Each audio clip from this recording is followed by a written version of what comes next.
It's great to be joined today by Didier Coeurnelle, who is the co-chair of HEALS, the Healthy Life Extension Society, and spokesperson of the Association Française Transhumanist-Technoprog.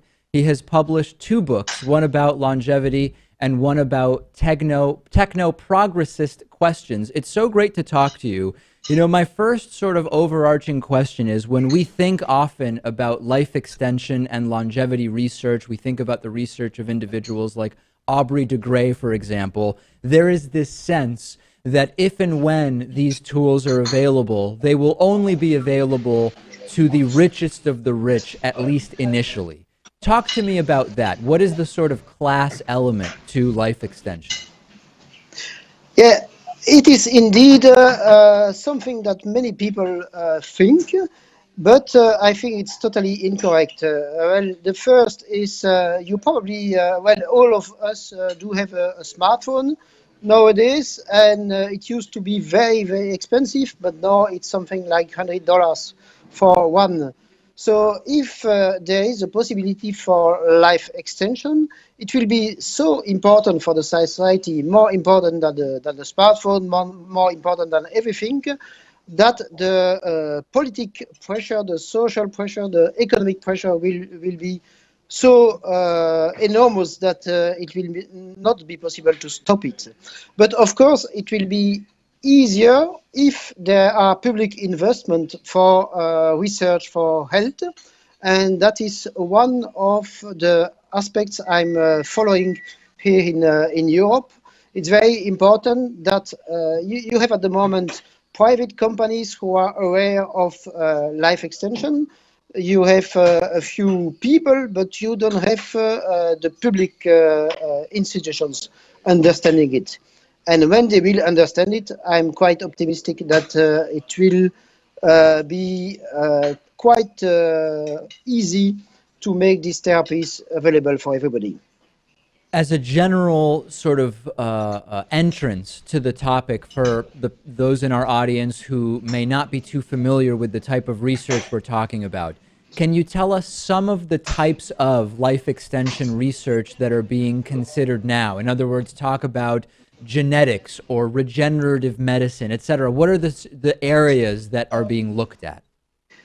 Yeah, the first thing I want to say is it's not for tomorrow that we will find these therapies. It's aging is a very complicated process, and nowadays there are many people reaching 100 years. There are few people reaching 110, but nobody going really further.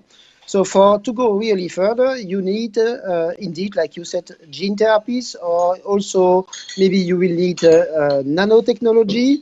Also, there are fields concerning the new products. For example, in the US, pretty soon there will be a test with metformin. That's a drug already used since more than 20 years for specific diseases, but that could be useful in general for longevity.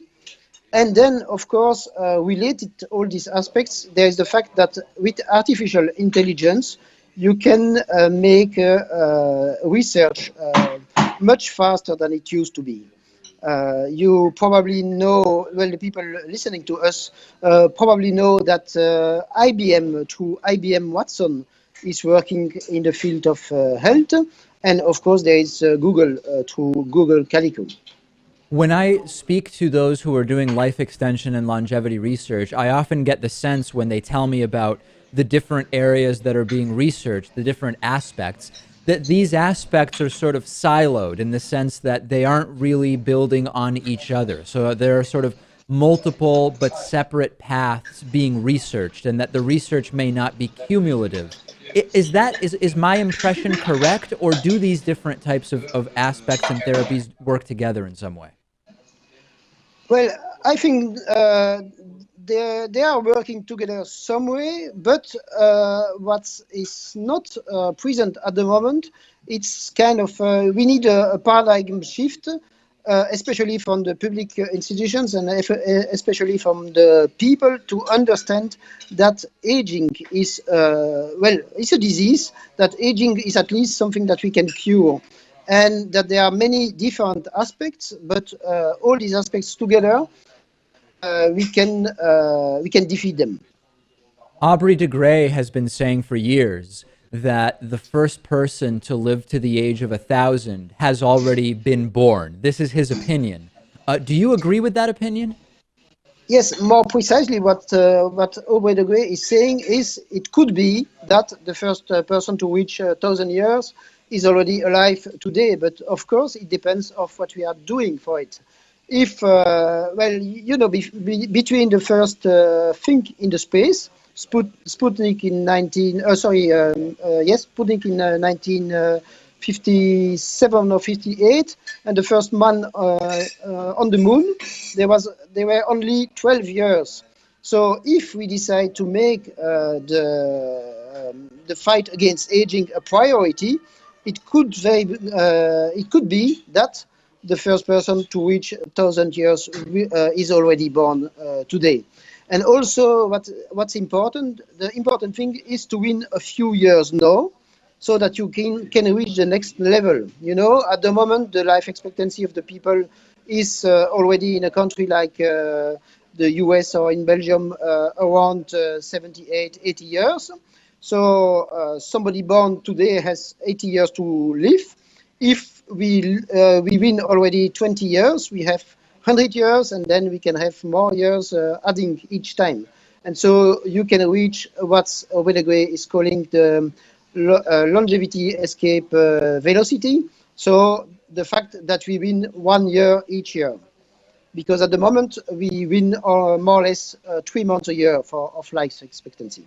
You mentioned life expectancy. I want to ask you about something that has been the source of some confusion to some in our audience. When we talk about life expectancy, 78 years, for example, and we talk about how life expectancy has already increased over the last couple of 100 years, is that really accurate? Or when we consider that we are sort of raising the average life expectancy by reducing infant mortality, can those numbers be deceptive? In other words, if you can eliminate infant mortality causes, your average life expectancy will be higher, but does this really increase the life expectancy of those who make it beyond infancy? Yeah, you're partly right. Until, let's say, 20 or 30 years ago, a big part of the life expectancy was due to the fact that there were less children dying, and also due to the fact that there were less infectious diseases. Mm. But since 20 or 30 years, the life expectancy of people age 60 or more is also increasing. But to be honest, it's increasing slowly. And also, to be honest, for the people age 100 years or more, it's almost not increasing. So once again, there you really need something more, like gene therapy, like nanotechnology, like other form of surgery, new products. In the last few minutes we have left, I would love to hear from you what you predict would be the first specific treatments or therapies that will be made available. As specifically as possible, what will they be and how will they work? Well, that I'm sorry, I cannot say what I think. That they are kind of animals who are very similar, and they have a very different life expectancy. For example, they are sort of chameleons with very one sort is living a few months, and the other sort is living a few years. So it means that it's very possible that with gene therapy, it will be possible to change ourselves, but just a little bit to change our genes, and to make us to make it possible to live really a very different life, a very different length of life. But it's difficult to say. You know, I would say that we are progressing in so many fields at the moment concerning medicine, and with artificial intelligence applied to health, there are so many progress that it's very difficult to say what's going to be really the place where we are going to break down. Is that correct in English? I don't know. Breakthrough. Like breakthrough. Sorry. Like also, you know, the first in just in 1902 one of the first pilots trying to go on a plane was saying, "Oh, we will never arrive there before 50 years." And that's because they were trying to imitate birds and not really to make planes. And just a few years after that, it was the first plane. So it can be the same for longevity also.